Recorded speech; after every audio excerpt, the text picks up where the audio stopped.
training on both disciplines simultaneously. The things that are important to have is you must understand the power has got to be in the water.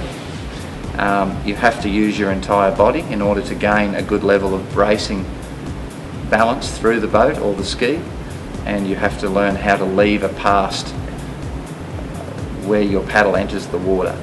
So you've got to provide the base with the lower portions of your body to work from, and then once you've got that, how you place the paddle in the water and the way you use your body has to be worked in terms of leverage, because the paddle's designed to create lift. So between those three things, that's really the key, getting the brace, understanding what the paddle's designed to do, and then being able to create the lever with your body to do that.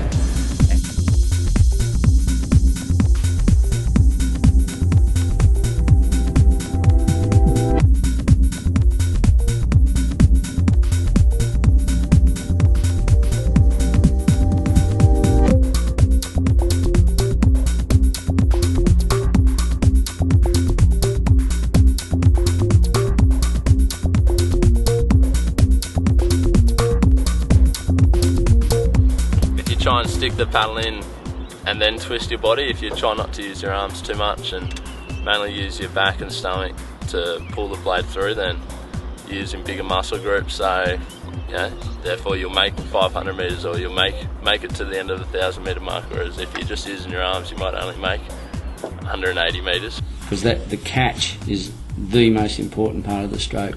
If you don't get a solid catch, you're losing part of your stroke, and lock onto the water, and then you use your body to pull the boat past the blade in the water. There should be as little cavitation as possible, as little loss of energy in the water as possible. The path of the blade during the stroke will go away from the boat, generally in the same line as the wake, or similar line as the wake that you're putting off from the nose of the boat. The exit needs to be away from the boat, and the way that the blades are made is for the blade to slide out sideways out of the water.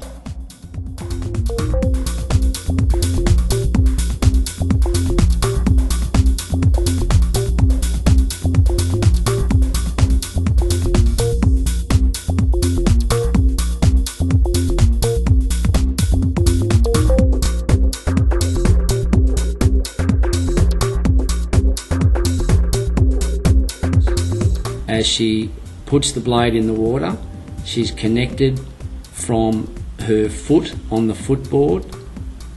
She pushes on the footboard and pushes the hip back at the same speed as the shoulder on the pulling arm. So she's engaged the leg, the torso, the back and the arm in the one fluid motion or one kinetic chain of energy. Jo is using a swivel seat, and you'll see that when she drives on the left leg, the left hip will come back, and at the same time the right hip will go forward. Good rotation. You can see that she rotates her upper body so that she actually is showing her back to the bank on either side as she rotates. The amount of rotation you can get is commensurate with how strong your core is and how strong your connection is. If you don't have a strong core, you won't be able to hold the boat stable. The body works as one big unit, remembering also that blood pumps through your entire body, so the more efficient you stimulate blood flow through good muscle development in all those areas, the faster you're going to be able to clean out lactate out of your system and keep your body working more efficiently. So everything operates at 100%, I believe, in order to create a well-balanced performance. Inconsistent leg drive or ineffective leg drive will put too much strain on your upper body and the smaller muscles in your limbs, in your arms, rather than the big muscles of the legs and the butt and the back. It will change the angle of the blade in the water, and you'll end up picking water up at the back of the stroke. You should not lean one way or the other in the boat, or it'll cause the boat to roll, it'll create more drag on the water, and it'll slow the boat down. Likewise, if there's any movement with the body forwards and backwards, if you break at the hip and you move forward and backward with the stroke, it'll also cause the boat to bounce. The top hand should remain behind the bottom hand for as long as possible, and only come forward with the rotation of the body, not push through too quickly. once the top hand is in front of the bottom hand, it creates a negative angle and actually pulls the back of the boat down into the water, and that's another reason you see a boat bouncing down the course.